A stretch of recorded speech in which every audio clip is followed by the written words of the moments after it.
I'm your cult boyfriend. I would love to talk about the film Whatever today. 1998 indie film directed by Susan Skoog and starring my queen, Liza Weil, who I love. You know I love her. We covered all the Gilmore Girls seasons exhaustively.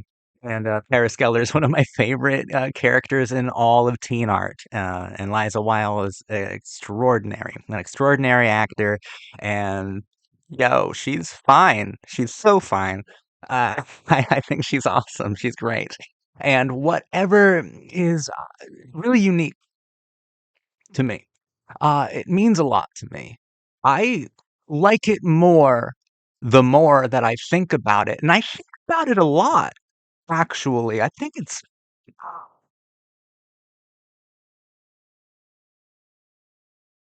a strikingly startling kind of teen film. I wrote about it on the channel before. I didn't make a video about it. I wrote about it in the community tab. That's right. Check out the community tab on my YouTube channel. Sometimes I write things there, but I want to make a video about it. I'm going to try to add some further insight to what I wrote months and months ago. I finally watched Whatever. This film was recommended to me by you guys. It was recommended to me by you guys. You guys have some good picks sometimes. It's not the first time that you've recommended a movie that has become one of my favorites. You've provided me with a lot of great films, so thank you. This film was recommended to me by you guys over how much I obsessed over Liza Weil when I covered Gilmore Girls. Guilty. Guilty as charged. Look at this sweet fucking Paris Geller t-shirt. Look at our queen. Look at Queen Bee right here. My wife. I'm a total wife guy, and my wife's name is Paris fucking Geller. Having finally watched it, I can confirm once again that my viewers have the best taste ever. Calm down, your cult boyfriend. That's no, no, you guys are crazy sometimes. You guys have really off the wall taste, which is fine. It's exciting, but calm down, your cult boyfriend. I loved it. Whatever is a troubling and unbelievably sensitive film. What we get from Whatever is a teen drama that views nihilism as an essential element of youth culture, as a basic stepping stone in search of an artful existence. It's about how everything transforms you. Susan Skoog designed it with a lot of tenderness and a sort of live wire intimacy that bordered on adolescent fanaticism. I wish she directed more films because Whatever is certainly a brilliantly unique one. Wow, I'm smart. I agree with me. I agree with everything I wrote. Um, what a shocker. I agree with myself. I'm gonna provide further insight, but so far it's like, shit, I'm right on. Couldn't agree with myself more. What is this video? Hmm. No one talks about Whatever. I want us all to talk about Whatever. It seems to have slipped through the cracks. It should be an indie classic, an indie darling, an indie cult classic film, because it's better than 90% of the teen movies that exist. It's a beautiful film, so I'm going to provide further insight. It's just humorous to me because so far I'm like, I'm fucking good. I agree with me. Liza Weil, of course. Do you like that? Of course, like goes without saying. Gives a flawless performance. She holds the film together, every single sensitive thread of whatever attaches itself to her. She's instinctively rebellious, morbidly curious, cosmically pessimistic, and embarrassingly romantic. More than anything else, Liza Weil is transformative in the film. At its core, Whatever is a film about the inevitability of transformation, of coming of age. Weil's performance is a perfect one. If Paris Geller didn't already get her into my personal Hall of Fame, Anna Stockard would have. Yes, it's a brilliant performance, and I don't go into it in this writing, but the dynamics between the characters are beautifully designed, and the pathos is just effortlessly felt. The dynamic between Anna and her best friend Brenda is heartbreaking, is soul crushing. Like it spells disaster for my soul when I watch her leave that ordinarily crummy looking hotel room in Florida that they go to and they say they're buys, like they're real buys. Like this is the line in the sand, the nihilistic line in the sand, and Anna will not cross it. Anna chooses some sort of affection, some sort of search for tenderness, and not a surrender to the numbness of nihilism incarnate, which Brenda has understandably given herself to. I love that the film ends with the Amy Mann song "I Should Have Known," and there are lyrics in there that I think are very telling. And gave away the ghost, give up the ghost, things like that. Um, and I think that Liza Wilde, they're both giving up the ghost. Brenda's giving up the ghost of meaning, and Anna's giving up the ghost of nihilism. And they're both living lives that I think are equally legitimate. It's just that one spells certain doom, while the other is unknown and hopeful, ultimately, which is the path that our hero Anna takes. I think it's very sensitive. And also, they go there with these two guys, and one of them is named Zach, and he's a little bit more sensitive than the other one. Like, the other one's a straight up fucking criminal, low life douchebag. But Zach seems to have some strange sort of understanding that it may have been beaten into him by the prison system itself. Like, he has this kind of sad, pitiable understanding when it comes to Anna.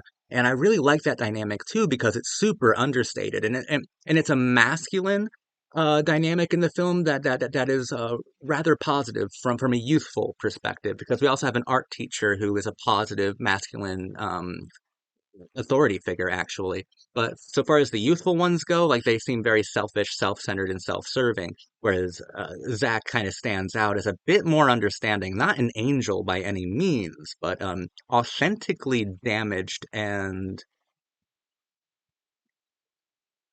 almost well-intentioned. Like there's a lot of tenderness between Zach and Anna that I really love. Whatever is an ultimately hopeful film about hopeless people. I love the attitude. It's got the nihilistic hyperfixations that made 90s cinema so different and a deep understanding of the subjects it studies. I need to thank my viewers for saying I should check it out because it really moved me. Yeah, thank you. The only bit of criticism I have is that the film can sometimes swerve into after-school special territory, but it usually corrects its course pretty gracefully before raising tonal concerns. All things considered, whatever isn't a cautionary tale because I believe the film treats nihilistic teenage exploits as unavoidable experiences. Um, I'm uh I tend to have this criticism a lot. Uh, More so when it comes to films that feel like this, films that run the risk of being maudlin or super serious. You know, Harmony Korine falls into this category a lot. He tells moral fables that are disguised as nihilistic celebrations. Like he tells moralistic fables, and that kind of gets into after school special territory. It's just kind of contradictory stylistically because the brutality and within the authenticity that Kareen tries to go for within kids, you know, Bully and Gummo and Spring Breakers and all that, it's supposed to be like anti after school special, but you're ultimately essentially telling the same kind of moral fable that your run of the mill anti drug PSA would tell, you know, uh, and it's a bit more difficult for me to kind of consolidate Harmony Korine's supposed like anarchism or nihilism within his clearly moral framework that he refuses to compromise entirely. Susan Skoog is different. There is quite a bit of the Harmony Korine school of a brutal independent teen thought to it, but I think it's a lot more uh, authentic, a lot more genuine. It's a character study. It's a character study, and the drapery is nihilism. And when we're looking at this young girl, this nihilistic 17-year-old girl who wants to be an artist, who wants to find passion, who wants to hold passion, who wants to feel passion, who wants to feel some sort of meaning. In fact, every character here wants to feel some sort of meaning, wants to feel some sort of like a true passion. The adults too, like her mother, trying to feel passion, trying to feel valued, feel valuable, or at least just they're all trying to understand that maybe value exists or it doesn't exist. I think it's a very authentic character study of a nihilistic 17-year-old girl who is far too tender and way too sensitive to surrender entirely to the parameters of nihilism itself. Like she has such a huge heart, and you got to believe in your actual heart. It's I'm kind of working on that criticism. I think it's a fair criticism of films like this. Uh, but like I said, it's not a cautionary tale because the film treats nihilistic teenage exploits as unavoidable experiences. Because the film that whatever gives us is a beautiful film. Uh, the film that the world that whatever gives us is the 80s. It's set in the 80s, but I think it perfectly encapsulates and symbolizes the 90s. I think it's beautifully and wonderfully emblematic of the 90s nihilistic teenage character. And the title itself, Whatever, I think speaks volumes. I've always considered the greatest philosophical statement of the 90s to have come from Kurt Cobain, being, oh, well, whatever, never mind. And I think that this film kind of echoes those sorts of feelings, those sorts of anti-feelings, really. Um, and this film is overwhelmingly sensitive in its inescapability. You know, Anna has such a huge heart that is so tender. In a world that refuses to feel, she can't help but be felt by everything, or wanting to be felt by everything and everyone. There's a lot of sophistication to this film. All kids who want to live authentically will do some damaging things to their mental and physical health. Don't I know it? End stage capitalism can have an absolutely numbing, draining effect on teenagers who will do just about any stupid thing to feel remotely passionate. I'm assuming this film has to at least be partly autobiographical. It has such an extremely personal, first-hand feel. It really does. And it's personal in a way that's not self-satisfying. This is blemishes, bruises, and all. This feels extremely genuine and honest. This feels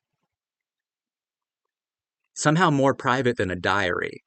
Uh, I feel like Susan Skoog is an extremely genuine artist, and I'm extraordinarily impressed by the authenticity that can be felt within whatever. Yeah, 10 out of 10 for me. A real indie gem. Whatever deserves more attention, it absolutely deserves more attention. I love this film with all of my heart. I think the visual design is beautiful. There is an immediacy that comes from a sort of documentary approach and possibly even guerrilla filmmaking techniques when they're in New York City for that one for that bit in the middle. Uh, there's an immediacy, there's an urgency, there's a documentary feel, but then there's also a great sense of composition and choreography as well. You just have to pay attention to it. Uh, it the film is choreographed visually rather beautifully, given its apparent shoestring budget. It's beautifully shot. I think that the costume design is spot on. Like you can smell this movie, you can feel this movie. Uh, you can feel everything about it. Like you are as hypersensitive to everything that's going on as Anna is in the film. Liza Wilde, this is a beautiful performance, and it should be a performance for the history books. I think that whatever should be viewed as a legendary teen movie. I think it's perfect. I really, really do. Yeah, the only piece of criticism that I put in that piece that I wrote, I'm not sure if I entirely agree with it anymore, although I seemed non-committal even then when I was writing it because I defended it from my own criticisms. I don't necessarily believe in it anymore. I don't think this film comes anywhere close to After School Special or moralistic territory. I think this film remains within authenticity entirely. It might be the most authentic teen film ever, and authenticity is nearly impossible to achieve in films. In any sort of media, authenticity is nearly impossible, and it came more than close. It captured it. It captured it. And how do you capture authenticity within film? It's extremely rare. 99.999% of every person who tries to capture authenticity fails to. Doesn't matter if you're a master filmmaker or an amateur, 99.9999% completely fail to capture authenticity. But Susan Skoog achieved achieved it, completely captured it within whatever in 1998. So how did she do it? I think you have to be entirely vulnerable to the art that you're creating. More than vulnerable, you have to be honest and unforgiving. Unforgiving entirely, unforgiving within a totality, unforgiving until the bitter end of the shoot. Unforgiving over and over and over again. Like you have to keep that in your brain. You have to keep that in your mind. You have to be unforgiving and tender. How do you achieve authenticity within film? Through an unforgiving capacity for tenderness. And that's what Whatever did. Whatever's a masterpiece of independent American filmmaking. Thank you for watching my channel. Thank you for watching this video. Go watch Whatever. I love it.